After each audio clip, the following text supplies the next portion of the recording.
Muy bien, gloria a Dios. Qué lindo Este es un tiempo especial para la Argentina. Estamos viendo, bueno, la Argentina es un país especial. Realmente, cuando estábamos con nuestros amigos norteamericanos, los Wayne, ellos se asombran realmente. Y yo les digo, nosotros tenemos una capacidad de sobrevivencia impresionante. Si uno sobrevive acá en este país, puede sobrevivir en cualquier parte del mundo. Así que, y realmente qué desafío, ¿no? Para la iglesia, para entender la posición que tenemos nosotros como iglesia en medio de estas turbulencias. Y saben que a lo largo de toda la historia de la Biblia encontramos que el pueblo de Dios siempre estaba, estando ya sea en Israel como estando fuera de Israel, estaban en medio de diferentes crisis, de diferentes turbulencias, y, y la situación era, el desafío era entender sin meterse dentro de la tormenta, sin estar absorbido por la tormenta, que no es fácil, porque verdaderamente cuando uno dice este dólar salta de 40 a 50 y pico y que va a aumentar todas las cosas, y los medios de comunicación que empiezan vienen esos títulos de catástrofe y que está todo hundiéndose, que está todo quemándose, que la Argentina está ardiendo. Entonces uno mira la televisión y no tiene otras cosas que a veces ponerse ansioso. Yo la verdad que le dije a mi esposa, yo no voy a escuchar nada, no voy a escuchar noticias, voy a únicamente ver deportes. Así que me la pasé viendo deporte en vez de estar mirando todas las noticias. Y bueno, después me puse a ver Rosario Central y me fui a las noticias de vuelta. Entonces, y me volví y digo, hay mejores noticias. Bueno, algunos no se ríen porque están peor que nosotros. Así que, pero qué tremendo que es encontrar cuál es la función de la iglesia en esta situación tan difícil. La situación de la iglesia, estoy hablando de cada uno de nosotros. Y nosotros con los pastores nos asombramos muchas veces porque realmente no debiéramos asombrarnos, sino que debiéramos estar declarando y alabando, porque realmente el Señor es fiel con aquellos que son fieles, con aquellos que le honran. Dios los honra en medio de la situación. Y vemos cómo en medio de una situación tan difícil donde se están cerrando comercio, donde se cierran fábricas, pymes, todo esto, hay hermanos que consiguen trabajo. Gracias a Dios hay dentro de nuestra congregación, por lo menos lo que nosotros conocemos, muy pocos desocupados. O sea, eso es la gracia de Dios, mis hermanos. Y la provisión de Dios para esto y la provisión de Dios para aquello. Yo quiero dar gracias a Dios y dar testimonio. En este tiempo tan duro, nosotros, bueno, Walter está trabajando en nuestra casita, levantando nuestra casita. Y nosotros no ahorramos en dólares, no ahorramos en euros ni en nada, no, los pesos que el Señor permite que vayan excediendo, los vamos metiendo en la casa. Y bueno, Walter me está cobrando sobrepeso, pero bueno, no importa. No, gracias a Dios. Qué bendición trabajar con hijos de Dios también, ¿no? Y decir, bueno, yo me voy tranquilo. Ahora que lo estoy pensando, voy a pasar por la obra, Walter, ahora después que salga de la iglesia. Todavía ni pasé a ver qué pasó.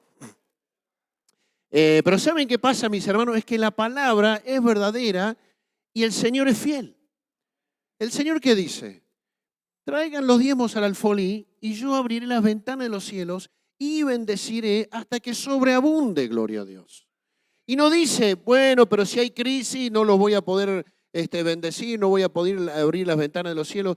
Yo creo que muchas veces los hijos de Dios, al no obedecer la palabra en este aspecto y en muchos otros aspectos, nosotros mismos limitamos el poder de Dios para bendecirnos en medio de situaciones difíciles, en medio de crisis. Entonces, nosotros, gracias a Dios, no somos una iglesia que esté incitando a que tenemos que diezmar, tenemos que ofrendar, pero sí lo sugerimos y lo aconsejamos y lo recomendamos porque las promesas de Dios son fieles, mi hermano, ¿sí? Entonces, si estás pasando situaciones difíciles, no le preguntes al Señor, Señor, ¿por qué me está pasando? Bueno, pero el Señor te va a hacer algunas preguntas, te va a hacer algunas preguntas a vos también. Y no tienen solo que ver con el diezmo y la ofrenda, tienen que ver con muchas cosas, aspectos de nuestra vida que muchas veces no están conforme a la palabra de Dios. Yo quiero que busquemos en la Biblia, en el libro de Zacarías. Hermoso lo que quiere decir el nombre Zacarías. Uno a quien Dios recuerda. Miren qué lindo, ¿no? Zacarías. ¿Sí? Sergio también es un lindo nombre, hermanos. Me he enterado que hay varios embarazos, así que también la iglesia, el Consejo Pastoral recomienda el nombre Sergio, que quiere decir uno que es justo. No, mentira. Zacarías, uno a quien Dios recuerda. Qué lindo, ¿no? Alguien a quien Dios recuerda. Y Zacarías, vamos a buscar en el capítulo 4, Zacarías tiene una serie de visiones en medio de la situación de venir desde Babilonia, donde estaban exiliados. El rey Ciro permite que un grupo bastante grande de judíos vuelvan a Israel, que en ese momento estaba Jerusalén desierta y solamente estaba habitada por personas que habían sido traídas de diferentes naciones, ¿sí? De ahí salen los samaritanos, que los samaritanos eran una mezcla de judíos que habían quedado en la tierra y de extranjeros, y por eso dice el Jesús que la Biblia dice que los samaritanos y los judíos no se llevaban bien y cada uno iban por sus propios lados. Pero este grupo del pueblo de Dios vuelve a Jerusalén con la misión de reedificar el templo. Porque el templo era importantísimo y central en la fe judía, en la fe del pueblo de Dios de ese tiempo. Era central porque implicaba el lugar donde moraba la presencia de Dios, ¿sí? Nosotros cuando nos reunimos en el nombre de Jesús, 2 o 3 estamos reunidos en su nombre, dice la palabra, allí estoy yo, dice el Señor. Pero tenemos que estar reunidos en su nombre, más de 2 o 3. Porque de entonces, si no, el Espíritu está en nuestras vidas y nuestro cuerpo es templo del Espíritu Santo. Algunos de nosotros vamos a tener que empezar a cuidar mejor el templo, ¿no es cierto? Cuidarlo con lo que comemos, cuidarlo con el ejercicio, cuidarlo, cuida tu templo, ¿sí? Este templo ahora pronto van a hacer una pintura general. Bueno, así nuestro templo tiene que ser cuidado porque es el lugar que habita el Espíritu Santo. Zacarías era un sacerdote. Zacarías era un sacerdote, pero también comienza a cumplir una función profética para este tiempo del pueblo de Dios. Y junto con Zorobabel y Josué, que era el sumo sacerdote, comienzan a exhortar al pueblo y a animarlo a continuar la reconstrucción del templo, porque dentro del pueblo de Dios había venido un desánimo y había entrado en una indiferencia por el propósito para el cual estaban allí. Y esto es muy importante, mis hermanos, porque si nosotros como iglesia nos dejamos llevar por las circunstancias, por los problemas, por las luchas de las cosas de aquello que nos rodea y nos olvidamos el propósito y la visión que Dios tiene para cada uno de nosotros, entonces nos desviamos y comenzamos a vivir para otros objetivos, para otras metas que no tienen nada que ver con lo que Dios tiene para nuestras vidas.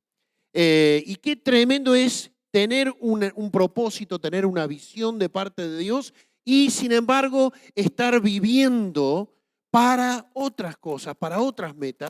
Y esto ya lo que logra es el enemigo desviarnos del propósito principal. Y esto impide que la iglesia cumpla el propósito para el cual está aquí en la tierra. Tenemos un propósito mucho mayor, mi hermano, que vivir para las cosas de este mundo y sus deseos, dice la palabra. ¿Cuántos dicen amén? ¿Amén? Mi hija y mi yerno ahora volvieron hace poquito de Estados Unidos y estuvieron cumpliendo todo un tiempo de de asistir a grupos en el discipulado y con varios programas que están trabajando en su iglesia. Y ellos me decían cómo la iglesia de Cristo está inmersa allí, en este país, inmersa en el materialismo. La única meta es ganar dinero de los hijos de Dios. Y entonces el domingo es simplemente, vamos al domingo, ponen su diezmo, ponen su ofrenda, pero el resto de la semana están trabajando desde la mañana temprano hasta tarde, en la noche, para alcanzar las metas que el diablo ha puesto en esa sociedad. No son las metas de Dios, no son los propósitos de Dios. Sin embargo, muchos hijos de Dios, muchos cristianos se han desviado de este propósito.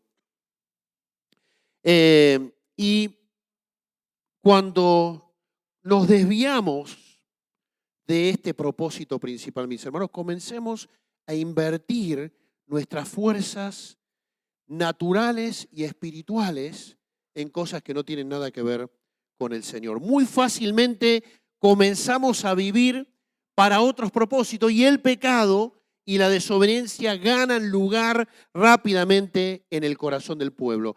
Cuando esto sucede, hay algunos síntomas que comienzan a verse en la vida del Hijo de Dios. Nuestra comunión con Dios es muy débil. En primer lugar, a lo mejor tenemos nuestro devocional, pero tenemos 2 minutos, leemos, incluso a lo mejor muchos usan el libro devocional, leen el pasaje, tienen la oración que dice abajo y me fui y salí. No dejamos que Dios nos hable, que tome el control de nuestras vidas. Qué lindo que dice el Salmo 121, encomienda a Jehová tu camino, confía en Él y Él hará. ¿Cuál es el propósito de comenzar con el Señor la mañana temprano? De encomendar nuestro camino a las manos del Señor.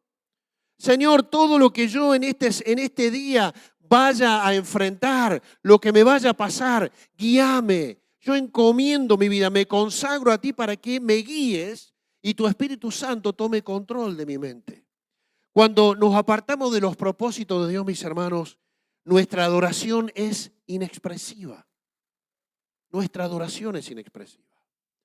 ¿Y saben qué? No tiene nada que ver con que si estoy saltando, si estoy levantando las manos, si estoy con los ojos cerrados. Tiene que ver con que no estoy en esa comunión perfecta con el Señor en medio de la alabanza y la adoración, que comienza no solamente acá en la iglesia, comienza en mi comunión personal con Dios. Mi comunión personal con Dios tiene que ser un tiempo de adoración, un tiempo de rendición, y para encomendarle al Señor mi camino, tengo que comenzar el día adorándole. Tengo que rendirme ante Él y decirle, Señor, me toma el control de mi vida, que esto es la adoración. Nuestro servicio, escuche bien esto porque muchos hermanos que sirven al Señor, gloria a Dios. Me decía el hermano Leo, tenemos 80 obreros nomás que están en grupos de bendición sirviendo. Bueno, nuestro servicio, cuando nos desviamos del propósito, comienza a desgastarnos, comienza a cansarnos, comienza a ser una carga para nosotros. Cuando no lo estamos haciendo en esa comunión diaria de adoración al Señor que nos renueva. El desgaste, el cansancio, mi hermano, no tiene nada que ver con el servicio. ¿Cuántas horas servimos a Dios en la semana? ¿Y cuántas horas trabajamos? ¿Cuántas horas nos ocupamos de ir a buscar a nuestros hijos a la escuela? ¿Cuántas horas? Pensá un poquito, ¿será el servicio a Dios lo que te desgasta o será que estás ansioso y estás preocupado por otras metas, por otros propósitos? En nuestro andar diario se levantan otros amores. Esto es otro síntoma. Ya no ocupa el amor a Dios, no es lo principal, sino que se levantan otros amores. Vivimos en yugo desigual, pero no solamente con personas puede ser el yugo desigual. Vivimos en situaciones de yugo desigual.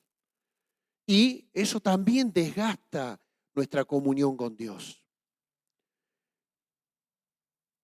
Entramos en un tiempo de indiferencia y de religiosidad. Entonces, ¿qué debemos hacer en este tiempo? Zacarías recibe una serie de visiones y en la cuarta visión, allí en el capítulo 4 de Zacarías, poneme Zacarías capítulo 4, versículo 1, dice, volvió el ángel que hablaba conmigo y me despertó, como un hombre que es despertado de su sueño.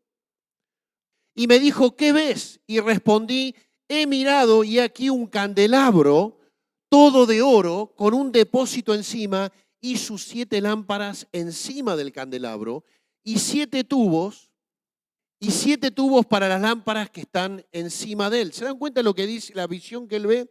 Él ve un candelabro de oro, ¿sí? Con 7 lámparas, como la que estaba en el templo, y encima de este candelabro tiene un depósito donde iba el aceite que a través de 7 tubos iban alimentando el candelabro. ¿Para qué es un candelabro? ¿Para qué sirve? Para iluminar, para dar luz. Y tengamos en cuenta que la iglesia de Cristo está para esto, para iluminar. Versículo 3. Y junto a él, 2 olivos. Arriba del depósito había 2 olivos, 2 árboles, de donde sale el aceite de oliva, ¿sí? Que es lo que alimentaba el candelabro. Y el uno a la derecha del depósito y el otro a la izquierda. Proseguí y hablé diciendo a aquel ángel que hablaba conmigo, ¿qué es esto, Señor mío? Versículo 5. Y el ángel que hablaba conmigo respondió y me dijo, ¿no sabes qué es esto? Y dije, no, Señor mío. Versículo 6. Entonces respondió y me habló diciendo, esta es palabra de Jehová a Zorobabel, que dice, no con ejército ni con fuerza, sino con mi espíritu, ha dicho Jehová de los ejércitos. ¿Quién eres tú, oh gran monte? Delante de Zorobabel serás reducido de la llanura. Él sacará la primera piedra con aclamaciones de gracias, gracias a ella. Amén, gloria a Dios. Aleluya. ¿Saben que acaso el sacerdote profeta Zacarías, por las otras visiones y la interpretación de las visiones que había recibido otras 3 más, entra en un estado de sueño profundo? Y esto me hizo pensar realmente cuál es el simbolismo del sueño en la Biblia. Tiene varios simbolismos. De hecho, me estaban contando que el ser humano no descansa, cuando está durmiendo, descansa verdaderamente cuando llega a un tipo de sueño que se llama REM. Es así, ¿no? REM. ¿Qué quiere decir REM? ¿Alguien sabe? Ah, retina en movimiento. Mirá vos, ¿eh? Le pregunté a varios profesionales y ninguno supo. Muy bien, Oscar. Retina en movimiento. Y es el sueño reparador. Es el sueño que nos ayuda a descansar, que vieron ese sueño profundo, el sueño donde uno está pensando, donde uno está... A veces me pasa que a veces estoy medio pasadito de vuelta y canto canciones en mi mente, escucho voces. No, mentira, eso no. Canto canciones, me pongo a pensar de problemas y es como que está en un estado de adormecimiento, pero como que no descansa uno. Y en cambio, cuando uno llega a ese sueño profundo, ese es el sueño reparador, ¿sí? Que realmente necesitamos todos ese tipo de descanso. Pero en la Biblia hay 3 formas en que se ve el sueño. Y en primer lugar, un sueño como paz, ¿sí? Donde vemos, por ejemplo, a Pedro en la cárcel y parece que lo había agarrado el sueño ese REM ahí y estaba tan profundamente dormido, una preocupación tremenda estando en la cárcel, ya el otro día estaba condenado a muerte y tan profundo estaba dormido que el ángel se aparece con una luz tremenda, poderosa y Pedro seguía durmiendo. Ojalá yo veo una lucecita así prendida y ya no puedo dormir. Escucho un ruidito y ya me despierto. En cambio, Pedro, profundamente dormido, el ángel lo tiene que tocar, lo tiene que despertar. Dice, Pedro, Pedro, y lo llama para despertarse. Un sueño como paz. ¿sí? Otro simbolismo del sueño es de recibir una visión, como lo que leímos recién en Zacarías 4, pero también como una forma de cerrarse a Dios, como una debilidad espiritual. 1 Corintios 11:30, dentro del contexto de la cena del Señor, y como muchos participaban de ese momento de una forma no digna del momento, sin arrepentimiento, enemistad con hermanos, dice, por lo cual hay muchos enfermos y debilitados entre vosotros y muchos duermen. ¿Sí? El sueño como debilidad, el sueño como cerrarse a lo que Dios quiere, como un tiempo de pecado o de desobediencia a la voz de Dios. Y este tipo de sueño es el sueño que la iglesia de Cristo no puede permitirse en estos tiempos, mis hermanos. No podemos permitirnos estar durmiendo en debilidad espiritual mientras el mundo se cae a pedazos. ¿Por qué? Porque uno podría pensar, bueno, total, el Señor ya me prometió que a mí no me va a pasar nada. Pero no tiene que ser nuestro sentir. No podemos alegrarnos con el mal del mundo, sino que debemos estar iluminando y debemos estar despiertos con nuestros ojos abiertos. Recién cantamos, ayúdame a mirar, ¿con qué? Con tus ojos. ¿Cómo mirará el Señor esta situación en nuestro país? Yo te aseguro, mi hermano, que no le preocupa lo que está pasando tanto en la situación económica, en las elecciones, en lo que pasa acá, en lo que pasa allá, sino como que el pueblo de Dios esté alejado, que su corazón esté lejos del Señor. Esa es la forma en que Dios está mirando a nuestra Argentina. Ahora, para despertarnos de nuestra debilidad espiritual, y esto tiene que ver tanto en lo personal, como también en lo familiar y como también como congregación, porque tu debilidad espiritual, mi sueño espiritual, afecta a la congregación. Si estás durmiendo cerrado a lo que Dios te está hablando, mi hermano, y estás resistiendo y sabes que Dios te está llamando al arrepentimiento, que Dios te está golpeando a la puerta de tu corazón para que le abras, no te afecta solamente a vos, ojalá solamente te afectara a vos, ¿no es cierto? Y bueno, vos tendrías, de hecho, vas a recibir consecuencias, pero también afecta a la iglesia, también afecta al grupo donde estás congregándote. Entonces el llamado de Dios a nuestras vidas es que como ese candelabro que ve Zacarías en esta visión, un candelabro con 7 lámparas, 7 el número de la perfección, y dice allí la palabra que era de oro puro.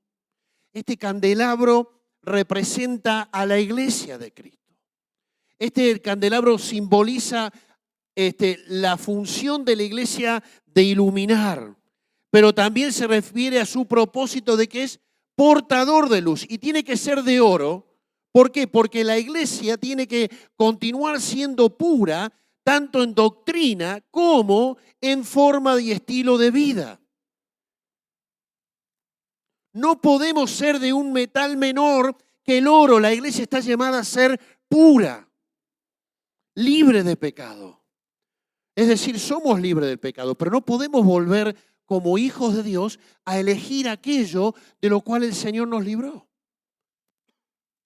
Mi hermano, la santidad tiene que ver con manifestar la nueva esencia que Dios nos dio, la nueva naturaleza que Dios nos dio, y vivirla cada día. Pero si nosotros volvemos para atrás y volvemos a elegir aquello de lo cual el Señor nos libró, volvemos a ser hechos esclavos.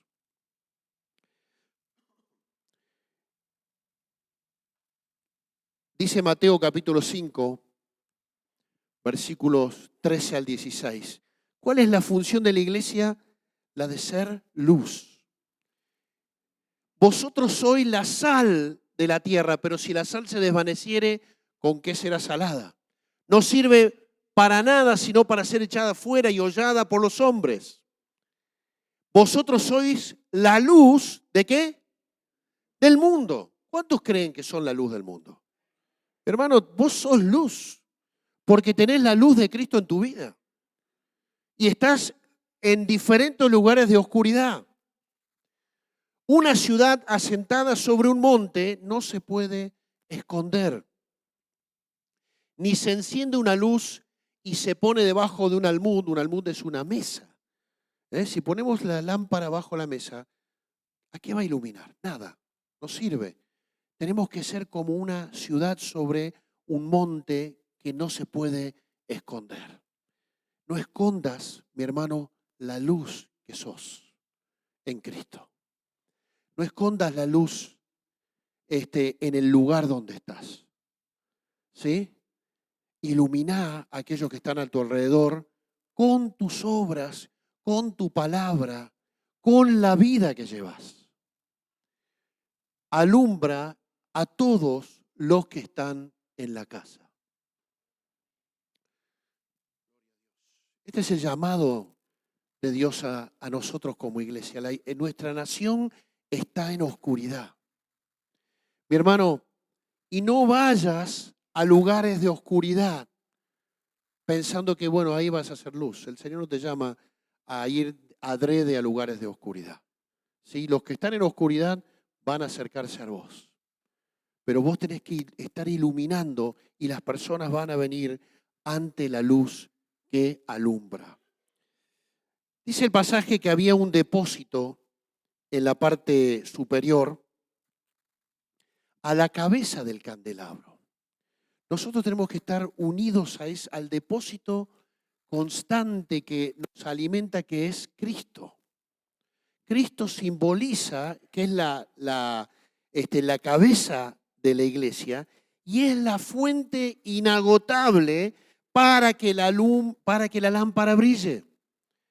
Cristo es la fuente que nos alimenta, que alimenta a la iglesia, porque Él es el ungido de Dios. Cristo es el ungido de Dios.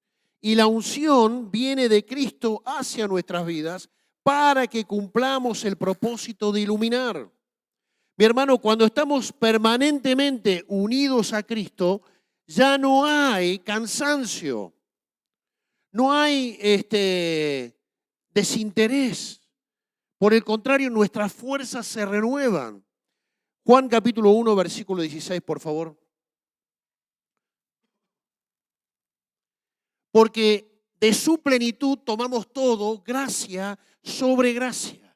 De la plenitud de Cristo. Mi hermano, nosotros somos imperfectos y somos incompletos, pero en Cristo tenemos la plenitud, gloria a Dios. Tenemos todo lo que necesitamos, no hay nada que nos falte. No hay ningún libro que tengamos que leer, no hay que ir a un súper ungido. En Cristo estamos completos y tenemos todo lo que necesitamos para iluminar y para iluminar con el poder que cuando viene la luz deshace las tinieblas, gloria a Dios. Entonces, mi hermano, cree que sos luz de este mundo, pero no porque seas especial, sino porque Cristo, la plenitud está en tu vida, gloria a Dios. Entonces somos luz. Y esta mañana el Señor puso en nuestros corazones personas a quien nosotros tenemos que iluminar en esta semana. Si Dios lo puso, ponete el propósito de hacerlo esta semana. No dejes pasar, porque para muchos puede ser la última oportunidad que tengan de recibir la luz de Cristo. Dice que desde el depósito que estaba a la cabeza, había 7 tubos que alimentaban a esta lámpara para que pudieran iluminar. Y mis hermanos, a través de estos tubos pasaba ese aceite necesario para alimentar las lámparas. Nosotros tenemos que tener una comunión permanente entre Cristo, ¿sí? Y nosotros que somos las lámparas, tiene que haber una comunión permanente para que el aceite de la unción del Espíritu Santo pase y llene nuestras vidas permanentemente y las renueve y las fortalezca y seamos instrumentos poderosos en Dios para iluminar.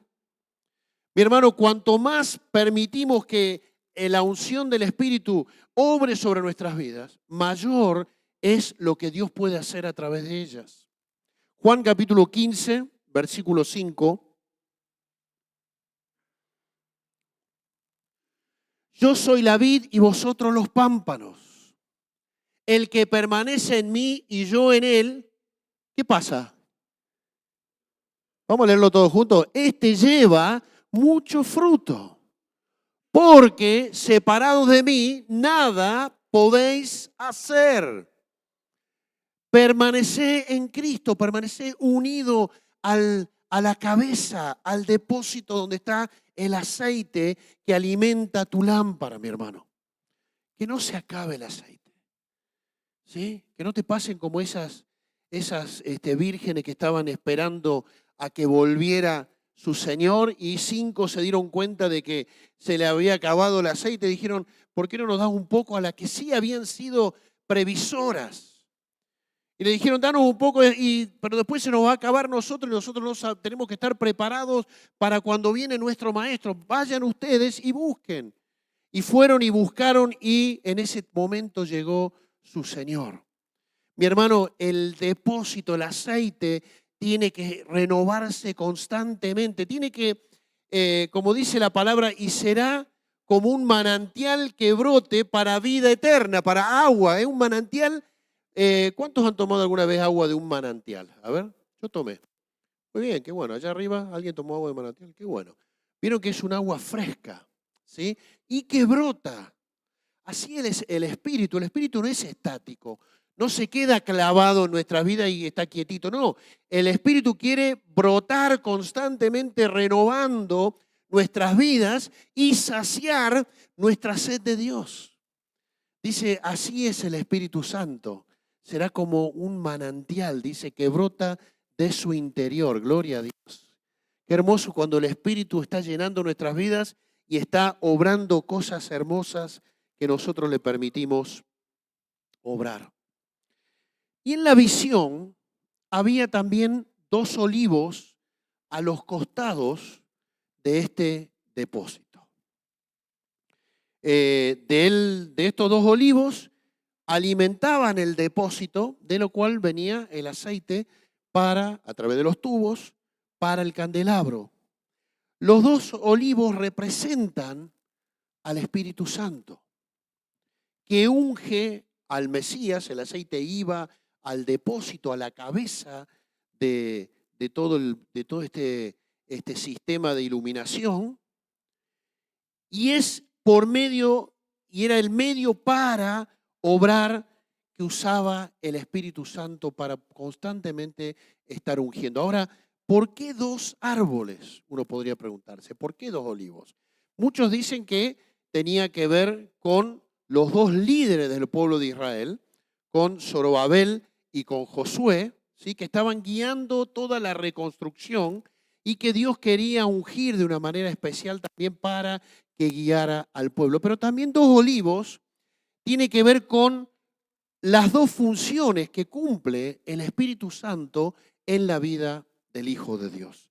En primer lugar, en su poder aplica al Hijo de Dios, al justo, la gracia de la redención. Búscame por favor 2 Corintios capítulo 3.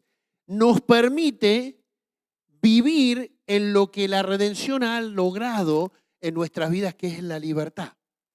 ¿Sí? Nos permite el Espíritu Santo vivir en la libertad que nos ha dado. ¿Por qué? Porque nosotros muy fácilmente volvemos a atarnos a nuestros pecados, pero muy fácilmente volvemos a la religiosidad, porque nos da seguridad. Y muchas veces ser guiado por el Espíritu requiere pasos de fe. ¿Qué te dije? Según 3:16. Pero cuando se convierta en el Señor, está hablando del pueblo de Israel, el velo se quitará, aquello que le impedía ver. Porque el Señor es el Espíritu y donde está el Espíritu del Señor, allí hay, ¿qué cosa? Libertad. Versículo 18. Por tanto, nosotros todos, mirando a cara descubierta como en un espejo la gloria del Señor, somos transformados de gloria en gloria en la misma imagen, como por el Espíritu del Señor. ¿Sí? El Espíritu, Señor, de Dios aplica la redención a nuestras vidas. ¿La redención qué es? Es aquello que el Señor hizo para comprarnos, ¿sí? Cuando éramos esclavos, cuando éramos el esclavo que nadie quería. Vieron que cuando hay una oferta especial, le llaman el Black Friday. ¿Saben lo que es el Black Friday? ¿Sí? El viernes negro, le dicen. No es donde van a comprar todos los morochos, no. Sino que el viernes negro era el día en que se vendía al esclavo que nadie había querido. Y era vendido por monedas, era vendido prácticamente a un precio de regalo porque nadie lo quería. Bueno, mi hermano, ese era el día en que Cristo nos compró a nosotros también. Ese fue el día que Cristo, cuando éramos esclavos, cuando estábamos en las prisiones, cuando estábamos encadenados de nuestros vicios y pecados, ese día vino el Señor y nos redimió, gloria a Dios, y nos compró por precio, un precio que fue altísimo porque fue con el precio de su sangre, gloria a Dios. Qué hermoso, Él dijo, yo quiero a ese esclavo y lo quiero y quiero darle libertad. Y pagó el precio. Eso tiene que ver con la primera función del Espíritu Santo. Pero la segunda función, y es que desarrolla el proceso de santificación en nuestras vidas.